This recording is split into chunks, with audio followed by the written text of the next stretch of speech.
Hi, this is Dale Sorgen, one of your candidates for the office of Governor of the great state of Washington, and this is a moment to imagine liberty. It's reading from the executive summary page of the April 2011 document titled Organization and Financing of Washington Public Schools from the office of Randy Dorn, who's our State Superintendent of Public Education. We find the following statement which makes us unique among other states. It says this: to carry out constitutional responsibility, the state dedicates almost half of all state general fund resources to support the public schools, which ranks Washington schools among the highest in the nation in the percent of school district revenue sources provided from state sources.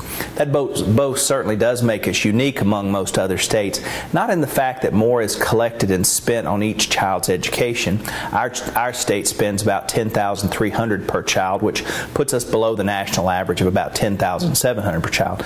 But it makes us unique in the fact that the state collects and redistributes such a large portion of the funding, rather than that funding remaining more locally collected and more locally spent. To understand the process a bit better, it's helpful to understand what the state general fund is. The state general fund is our state's largest single account. The money's collected statewide through retail sales, business, property, and even some other taxes are deposited into this particular account. This year, our state's general fund is projected to collect somewhere around $32 billion from taxes. So according to the statement above from the Office of the State Superintendent of Public Education, almost half of the general fund amount collected will be redistributed among the state schools.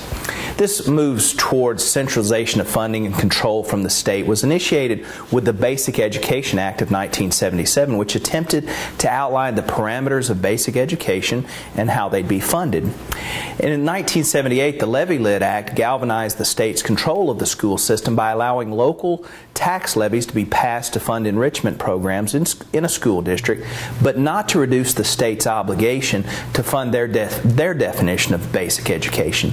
But regardless of where we are now or how we got to this place in our financing of public education, I'd like to suggest 5 reasons why we should push towards more localization of funding and away from centralization of funding would be better to position ourselves to become #1 in the nation in our schools.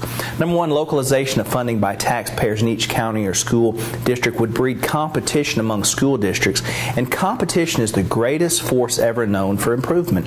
Locations where taxpayers and school districts worked well and provided excellent education for the school dollars given would become the example for all other schools to emulate.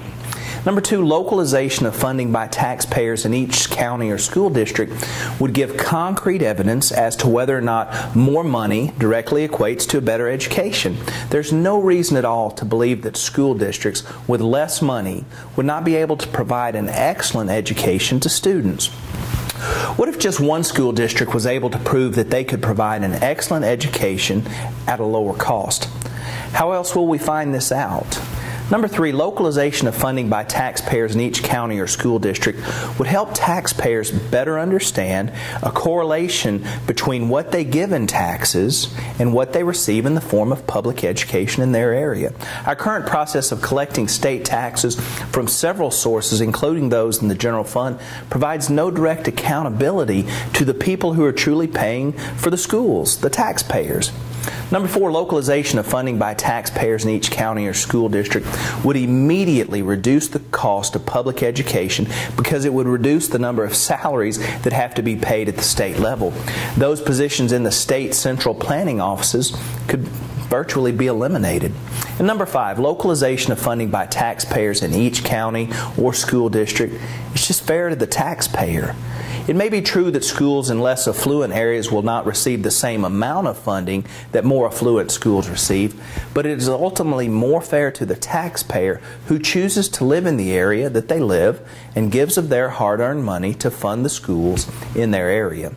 To achieve success, we must do everything possible to put accountability and control back into the hands of the taxpayers because they are ultimately the engine for sustainability and for growth.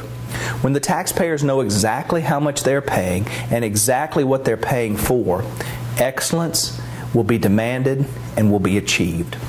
I invite you to check out our website at www.imagineliberty.us to find out more about our Imagine Liberty campaign. If you've already decided that all our public schools need is just a bit more money with just a few minor changes and everything will be okay, then you're in luck, because I'm sure that one of the political sides will have a candidate this year that's just right for you. But if you're willing, I would like to invite you to join us this year to break the cycle and to have the courage to think independent.